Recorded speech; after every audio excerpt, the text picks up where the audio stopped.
24 minutos, atención, esta mañana el ministro de Defensa, el general Pedro Sánchez, alerta porque en el Plateado, en el departamento del Cauca, volvería a pasar, podría volver a pasar, lo que sucedió con el secuestro de 57 militares el pasado fin de semana.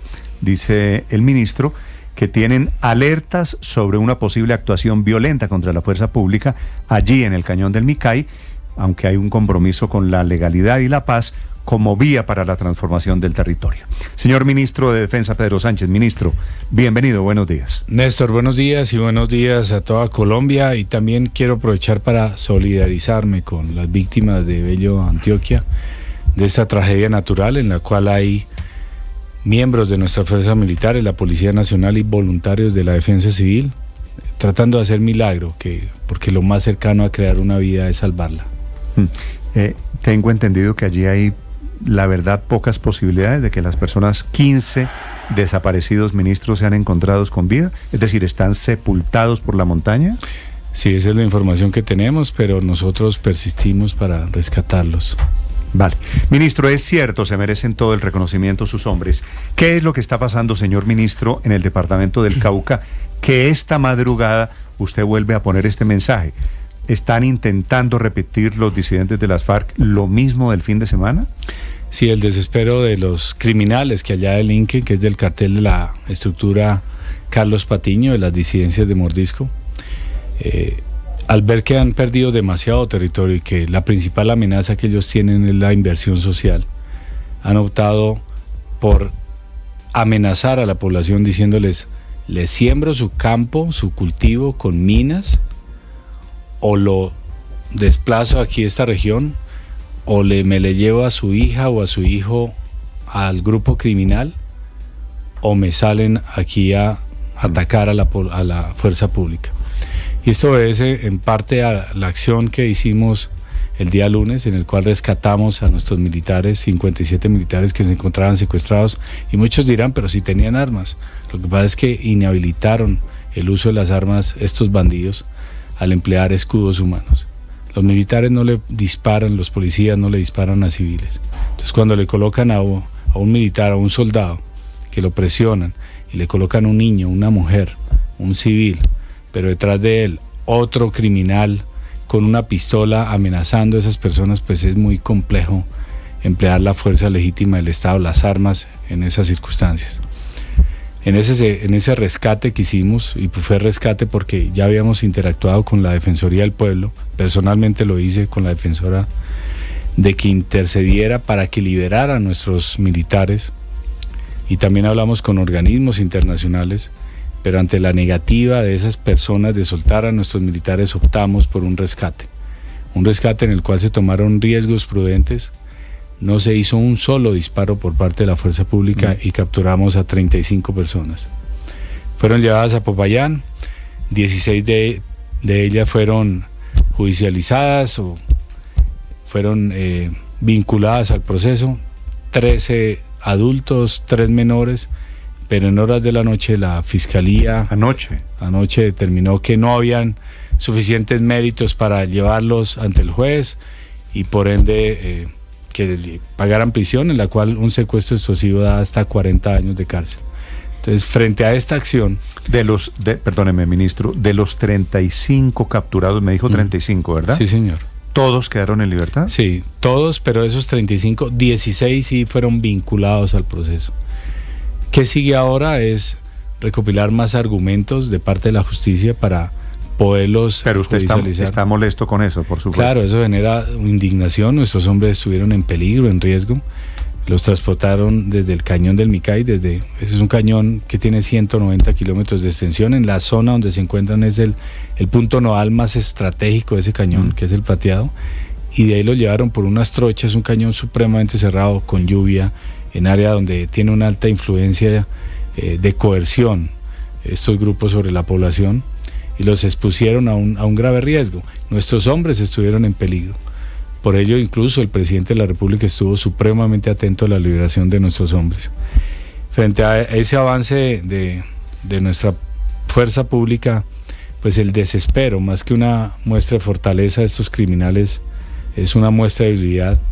es secuestrar, es utilizar a la población civil, es infiltrarse dentro de ella e incluso hacer atentados terroristas como los que tuvimos recientemente, que es una nueva muestra de debilidad, no de fortaleza. Sí, ministro, ¿y qué explicación tiene la Fiscalía para no haberlos mantenido detenidos a esas personas? La información... Es decir, porque son personas o cómplices o integrantes disidentes de las FARC, ¿o no? Que sean integrantes de esa estructura criminal hace parte del proceso investigativo, pero sí genera impotencia, sí genera indignación que no se ha podido llevar a esas personas a la cárcel, pero pues la Fiscalía General de la Nación es la que tendrá los argumentos jurídicos y es la que debe hablar al respecto. Eso no nos doblega, eso no nos reduce la posibilidad de rescatar a nuestra población que está ya coercionada por esos criminales, y que el avance va bastante fuerte. Hay unas cifras de seguridad muy impactantes allá.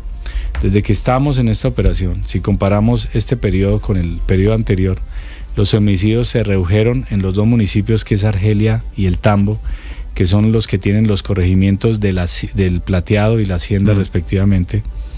Se redujo en un 26% los homicidios.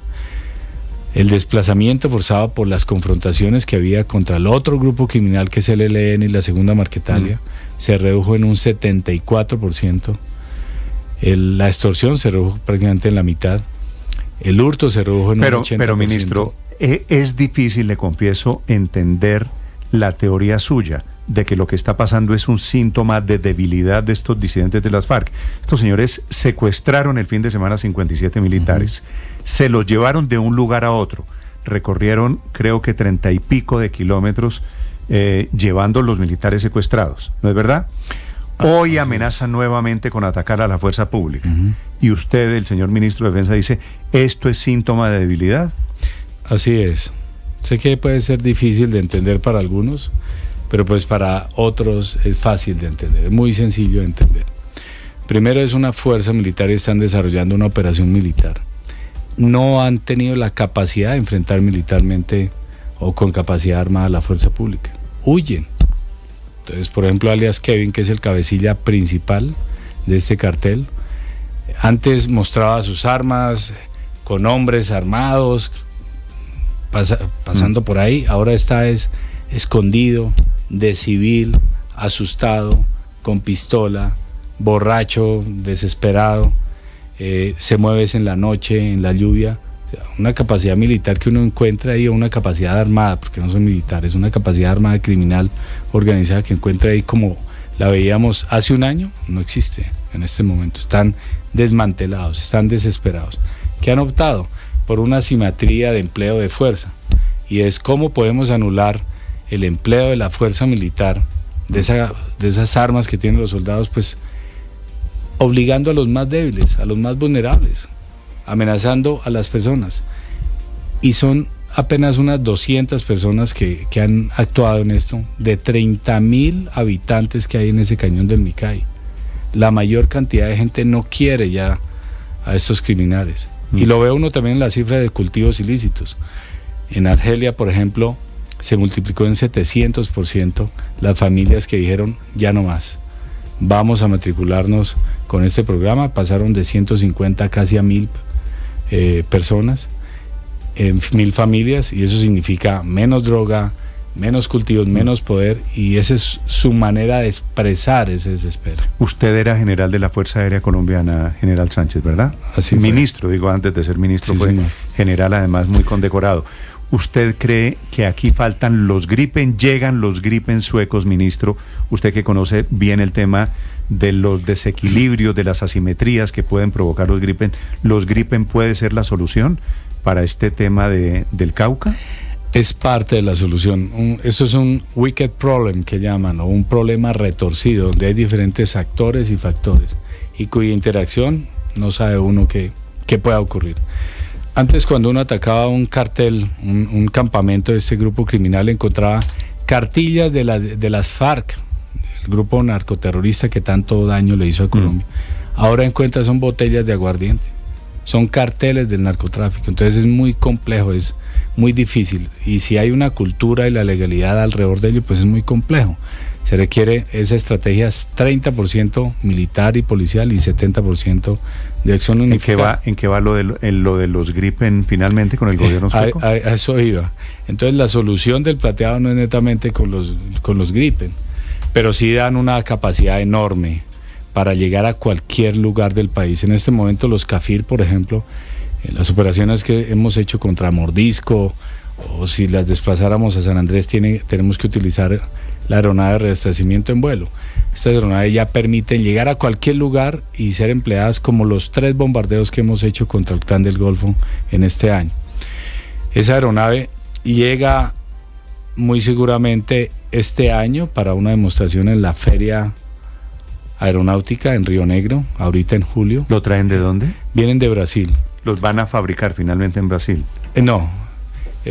Los van a fabricar en Suecia, muy seguramente. Eso hace parte de la negociación que estamos haciendo, pero nos traen aviones. Es que ya como tienen nuevos. fábrica en Brasil, Sí. estaban en el dilema de dónde los traían. Sí, vienen nuevos, vienen fábricas SAP.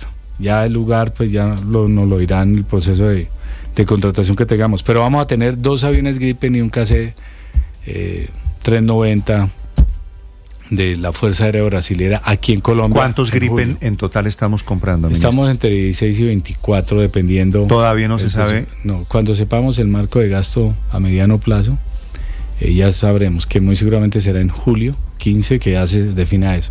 Sí. Y es una solución, vienen nuevos, es una solución de medio siglo.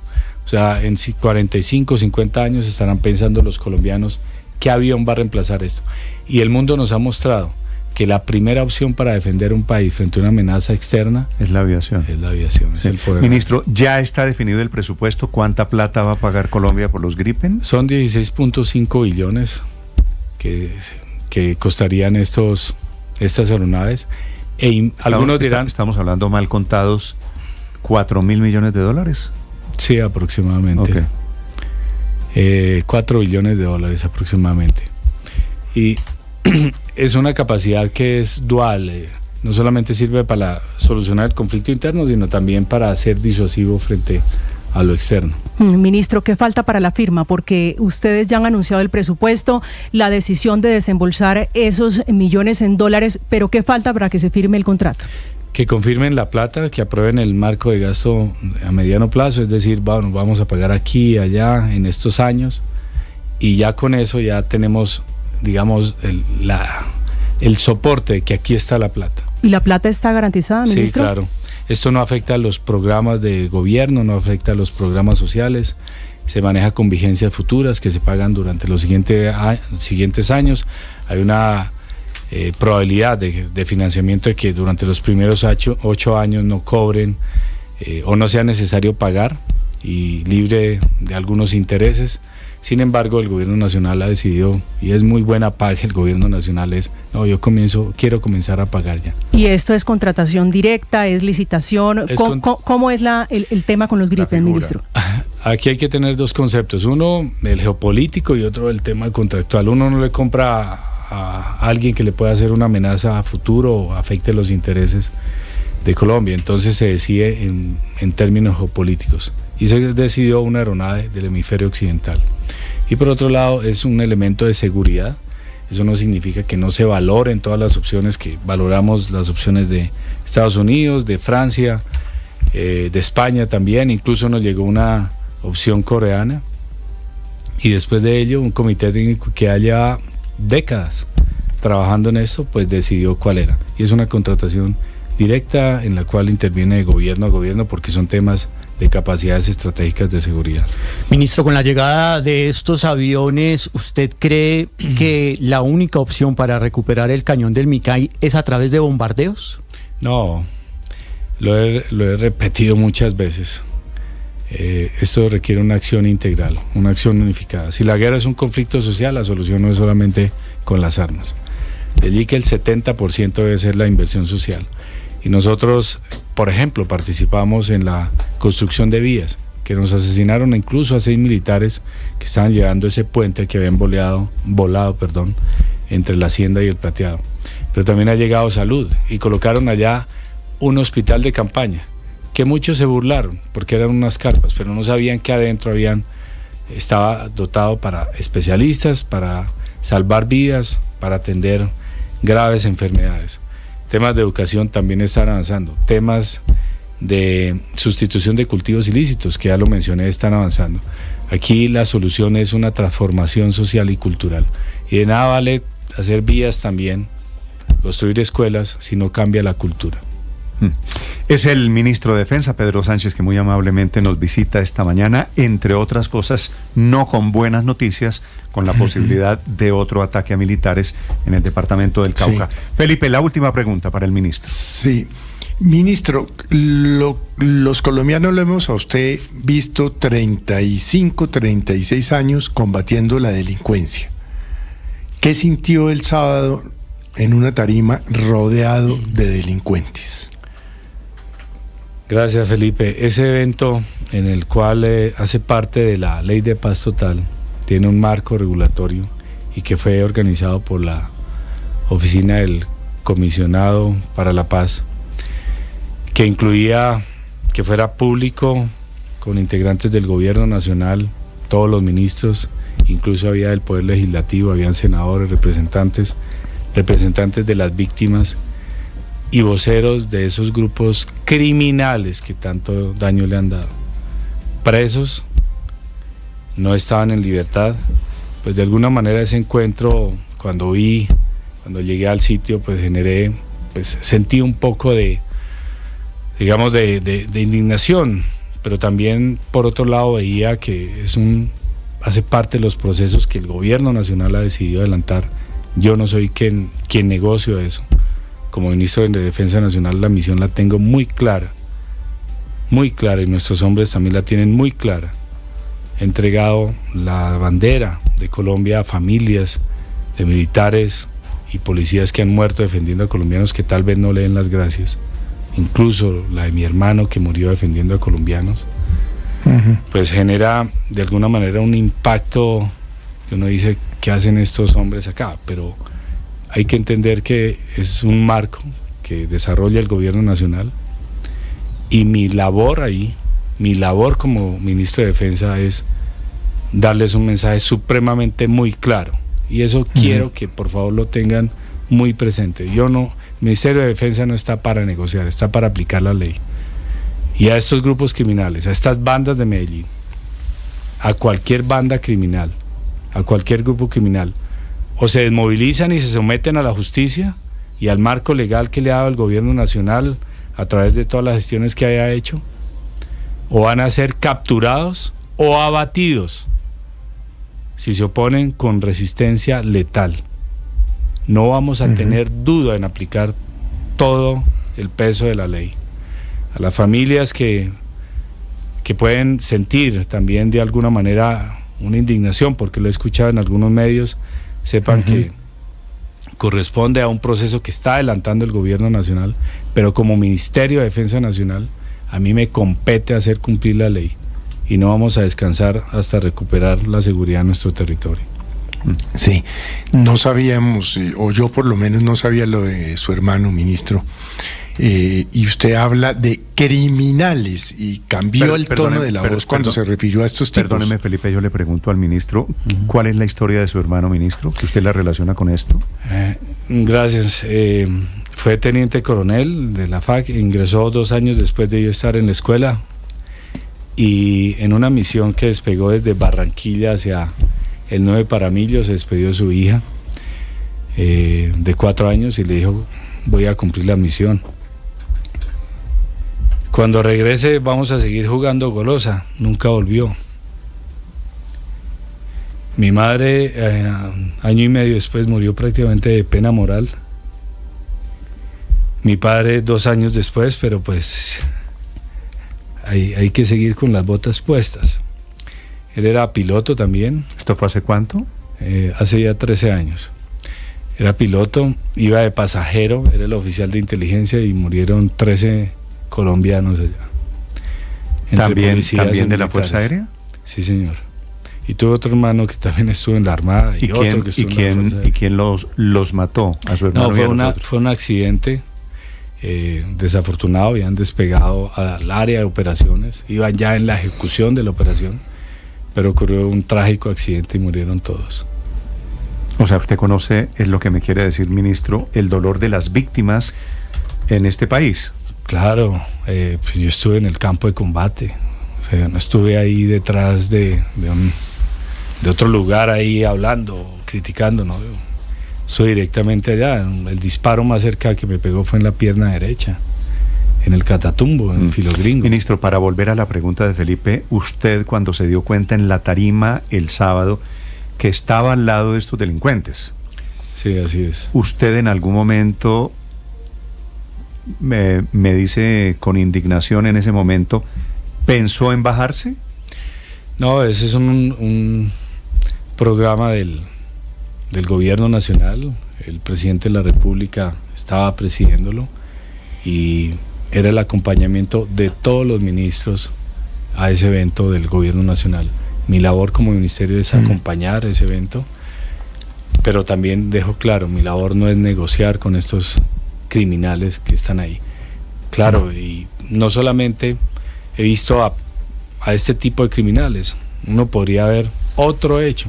Por ejemplo, me encontré hace unos meses al comandante, a quien fue el comandante de ese grupo narcocriminal de las disidencias de la FARC de la estructura 33 en el Catatumbo, y ya hacía parte del proceso de paz, ya fue firmante de paz y está en este lado, y me lo encontré y le dije, muy seguramente usted fue el que me disparó o alguno de su grupo el que me disparó, incluso casi me mata. ¿Y qué le dijo? Dije, muy seguramente era un tiempo de conflicto. Le dije, sí, pero ya ha pasado las cosas, la democracia permite eso.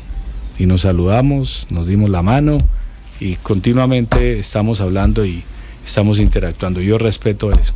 El señor presidente de la República viene de un grupo que atacó a la democracia, que atacó al país. Pero ese mismo país decidió que perdonarlo. Sí, que es maduro, que es madura esta democracia, y es el presidente de la República de Colombia, es el comandante supremo de las Fuerzas Armadas, es el jefe de Estado, fue elegido por los colombianos, y no porque hubiera participado allá no hay que cumplir y respetar la voluntad del pueblo colombiano. Lo mismo pasa acá, puede generar alguna indignación, lo mismo pudo haber pasado con la elección, etcétera. Pero eso es lo que permite la democracia, y nosotros somos cumplidores de la Constitución y la ley. Ministro, usted los califica, y ya lo he dicho en varias oportunidades, de criminales. Pero el comandante en jefe de las fuerzas militares dice que no lo son, que son personas en rehabilitación. Presos en rehabilitación, fue que dijo anoche. Presos en rehabilitación. ¿Cuál es su opinión al respecto? El señor presidente hizo esa aclaración, pero también dejó claro que si siguen delinquiendo, pues son criminales. Y la información que tengo es que algunos de ellos siguen delinquiendo. Entonces, por eso me refiero a que son criminales, siguen cometiendo delitos. El presidente anoche en el Consejo de Ministros dijo, mándelos a una fragata incluso. Mándelos allá a un buque, o sea, alejados allá. Enciérrelos en la cárcel de máxima seguridad. Ayer estábamos en el Consejo de Seguridad, previo al Consejo de Ministros, estuvimos durante 2 horas analizando todos estos temas de seguridad, y él es muy claro en lo que es legal y en lo que es ilegal, pero también tiene una convicción, que la ha manifestado, de que la paz es posible a través de la transformación social del territorio. Aquí hay unas cifras que pueden haber pasado un poco desapercibidas. La tasa de homicidios en Colombia cerró el año pasado con 25.4 homicidios por cada 100.000 habitantes. Medellín se acerca a 10 homicidios por cada 100.000 habitantes. Tiene la tasa de homicidios más baja durante los últimos 40 años.